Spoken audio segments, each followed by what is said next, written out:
उद्धव ठाकरे आणि राज ठाकरे एकत्र येणार असल्याची चर्चा सुरू आहे.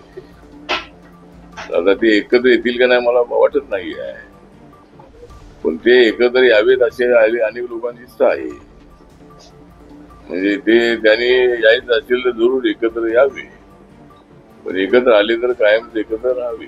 त्यामुळे त्यांनी एकत्र राहून आणि जरी उद्धव ठाकरे आणि राज ठाकरे एकत्र आले तर महाविकास आघाडी मधून उद्धव ठाकरेंना बाहेर पडावं लागेल.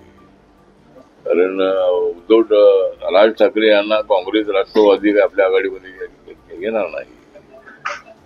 आणि जरी ते एकत्र आले तरी आमच्या महायुतीला काही त्याचा तोटा अजिबात नाही. ते दोघे भाऊ एकत्र येत असतील तर आम्हाला आनंद आहे.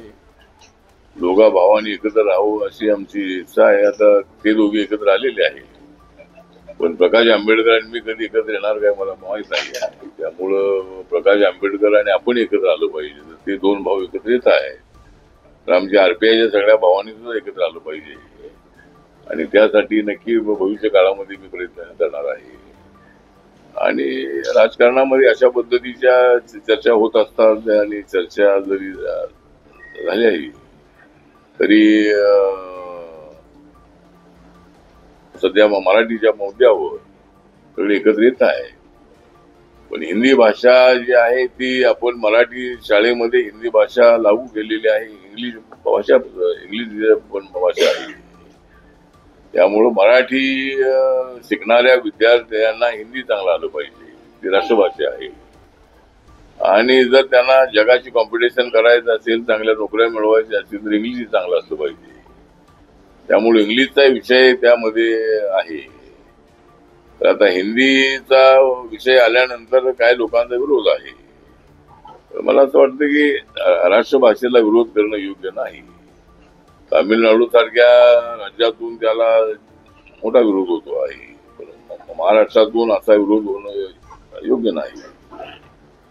आणि माननीय राज ठाकरे यांचे जे कार्यकर्ते आहे ते मुंबईमध्ये मराठी बोललंच पाहिजे, बँकेमध्ये मराठीचा कारभार असला पाहिजे अशा पद्धतीची चुकीच्या भूमिका घेऊन ते महाराष्ट्राची इकॉनॉमी कोलॅप्स करण्याचा प्रयत्न करतायत.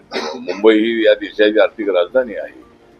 अनेक बँकांची हेड ऑफिसेस ही मुंबईमध्ये आहे आणि त्या सगळ्या बँकांमध्ये मराठीमध्ये कारभार करा हा हास्यास्पद अशा पद्धतीची मागणी आहे.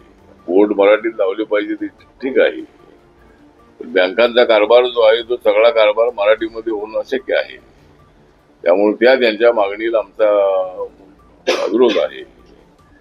आणि मराठी आम्ही सुद्धा मराठीवर आमचं प्रेम आहे. मराठी राजभाषा माननीय नरेंद्र मोदी साहेबांनी त्याला दर्जा दिलेला आहे आणि मराठी तर आमची माय बोली आहेच आहे. पण हिंदीला विरोध करणं हे अत्यंत अयोग्य आहे.